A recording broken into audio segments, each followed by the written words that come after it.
આગળ સમાચારો તરફ નજર કરીએ તો ભાવનગર જિલ્લાના મહુવા તાલુકામાં પૂર્વ ધારાસભ્ય ડોક્ટર કનુભાઈ કણસરિયા સ્થાનિક સ્વરાજની ચૂંટણી અપક્ષ તરીકે લડશે। જી હા, સદભાવના મંચ હેઠળ આ ચૂંટણી લડાશે અને મહુવામાં 8 જિલ્લા પંચાયત તથા 34 તાલુકા પંચાયતની તમામ સીટો પર અપક્ષ ઉમેદવારી નોંધાવાશે। અગાઉ 2010માં પણ સદભાવના મંચના નામે ચૂંટણી લડી સફળતા મળી હતી।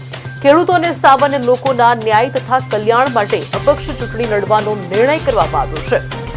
ડોક્ટર કનુભાઈ કણસરિયાએ 2023માં કોંગ્રેસ પાર્ટી છોડી હતી। તે પહેલા તેઓ ભાજપ સાથે પણ જોડાયા હતા। હવે ફરી અપક્ષ તરીકે ચૂંટણી લડીને લોકોના હિત માટે કાર્ય કરવાની જાહેરાત કરી છે।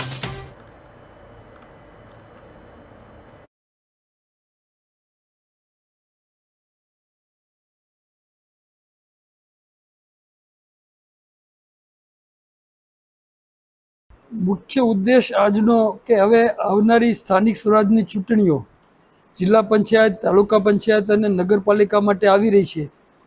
એમાં અમે જ્યારે બધી કોઈ પણ પાર્ટીને છોડી દીધી છે અને પાર્ટી વગર જ લડવાનો મનસૂબો બનાવ્યો છે અને એ પણ ખેડૂતોના અને ગ્રામના પ્રજાના કલ્યાણ માટે અને ન્યાય માટે।